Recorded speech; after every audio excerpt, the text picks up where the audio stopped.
Patih Ranggayung. Kenapa Yan melepaskan atribut raja?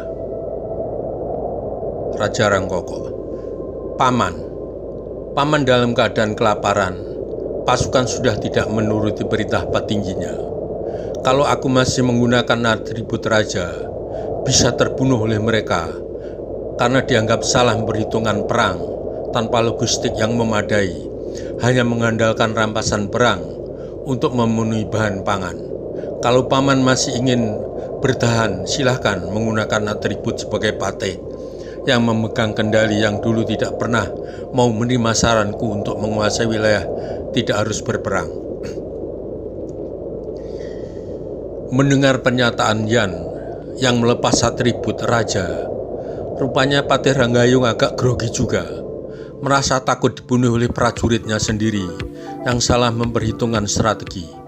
Padahal tujuan Yan agar mudah berbaur untuk meninggalkan pasukan bila saat pertolongan tiba. Patih Ranggayung pun yang kini tampak semakin tua ikut melepas atribut patih untuk keselamatan dirinya.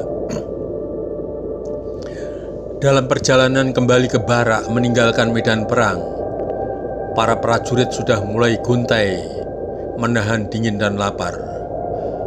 Seorang yang dari awal penyerangan mengawasi keberadaan Yan yang menyamar sebagai prajurit dengan melucuti pakaian mereka yang meninggal karena kelaparan dan kedinginan, mendekatin Yan seraya berbisik, "Herman, aku Taruna Pekik. Yus dan Diana menunggumu, ikutin aku." Mendengar bisikan bujang Taruna Pekik yang dulu pernah dikalahkan dan diampuni, kini Yan mulai jalan pelan, memberi kesempatan didahului oleh prajurit lain. Kemudian keduanya berbelok menuju rumah kosong sambil menunggu baris terakhir prajurit pada suatu kelompok yang meninggalkan karang batu. Tak satu pun prajurit menghiraukan keadaan prajurit lain, sedangkan membawa dirinya sendiri dalam keadaan lapar dan dingin sudah amat susah. Kemudian mereka berdua berkuda menuju bukit tempat Yus dan Diana Sunaringsasi menunggu. "Herman, beruntung tidak salah. Bagaimana Taruna Pekik membedakan aku dengan bukan Raja Rangkoko?" Bujang Taruna Pekik. "Ada tanda hitam bawaan lahir yang ada di pergelangan tangan kananmu. Hambali yang memberitahu.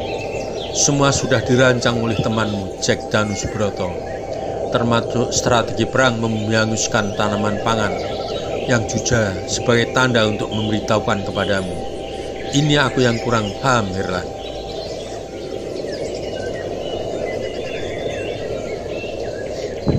Herman. Mudah dipahami Taruna Pekik. Orang yang mengenal strategi perang bumi hangus hanya orang pada zaman sejarah. Tentu di sini yang dimaksudkan oleh Jack Danusubroto adalah aku, sekaligus memberitahu kalau mereka ada di sini. Kini kuda berlari kencang menuju bukit di mana kepala suku Karang Batu beserta semua warganya berada. Sambil berkuda, Eko dan adiknya Diana Sunaringsasi tetap mengamati dari jauh mundurnya pasukan Patih Ranggayung, pelan-pelan sambil menyaksikan banyak prajurit yang meninggal dalam perjalanan karena lapar dan kedinginan. Diana Sunaringsasi. "Kapan Yus kalau jalannya kuda seperti ini kita sampai mendekati pintu gerbang istana Raja Rangkoko? Kenapa kita tidak mendoleh saja?" Yoseko. "Tidak adikku, kita harus tahu sampai prajurit terakhir masuk istana Rangkoko sambil menunggu teman kita yang lain. Padis juga mengawasi mundurnya pasukan kerajaan seperti rencana semula. Kita harus melindungi rakyat tidak berdosa nantinya. Pasti ada yang dilakukan Raja Rangkoko melihat banyak warganya menuju bukit, melihat gempa tremor yang terusan belakangan. Pasti senjata laser yang mematikan ditembakkan oleh Raja Rangkoko. Lagi pula kita juga harus menyelamatkan Lutung yang tentu saja terancam jiwanya. Mudah-mudahan Lutung mampu memperdaya permainan Dakon dan membawanya pulang." Diana Sunaringsasi. "Oh benar Yus, maaf. Aku lupa kalau raja memiliki senjata laser parabola besar yang mampu membakar segalanya. Yoshiko, maka harus bersabar adikku, sambil melihat nanti bagaimana fakta di lapangan. Pada dasarnya kita hanya bertindak mengikuti arus. Tak ubahnya seperti keadaan di Karang Batu, keadaan di Karang Kepudang pun hampir sama. Pasukan mulai meninggalkan daerah yang diduduki karena tidak ada sedikit pun bahan pangan. Semua sawah dan ladang tanaman pangan habis terbakar. Pasukan logistik hanya mengandalkan bahan pangan dari hasil rampasan perang. Akibatnya seluruh pasukan mengalami kelaparan dan kedinginan. Kini mereka mulai meninggalkan daerah pendudukan dengan meninggalkan perbekalan perang. Karena membawa dirinya sendiri saja sulit dan keadaan lapar dan dingin. Rangkono, Yun, kenapa pakaian atribut raja kamu tinggalkan? Yun, adalah sangat berbahaya dalam keadaan pasukan tidak menuruti perintah lagi. Mereka mulai liar karena lapar dan dingin. Jangan sampai aku mati konyol, bangkai ibuku pun bisa dimakan mereka. Inilah kesalahan strategi perang yang hanya mengandalkan kekuatan senjata. Padahal sudah aku usulkan bahwa memperluas wilayah tidak harus merebut wilayah lain. Cukup menjual teknologi agar wilayah lain akan tergantung dengan Rangkoko.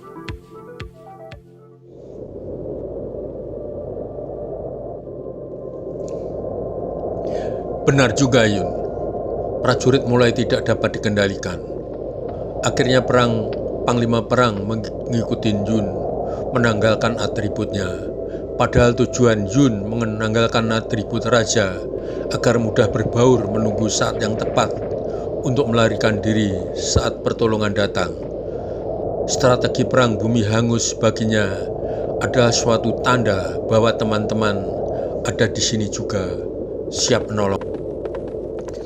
Di saat prajurit sudah mulai gontai, tanpa menghiraukan teman sepasang mata yang sejak awal mengikuti jalannya penyerbuan, selalu mengawasi keberadaan Yun. Kini hanya tinggal menunggu saatnya saja. Seseorang yang menyamar sebagai prajurit dengan melucuti pakaian prajurit yang sudah meninggal karena kelaparan segera mendekati Yun seraya berbisik, "Herlan, aku Taruna Gede. Teman-teman menunggumu, ikutin aku." Mendengar namanya dipanggil, seketika dia agak pelan berjalan sambil berpura-pura sempoyongan, bagaikan orang kelaparan, agar ditinggal prajurit lain.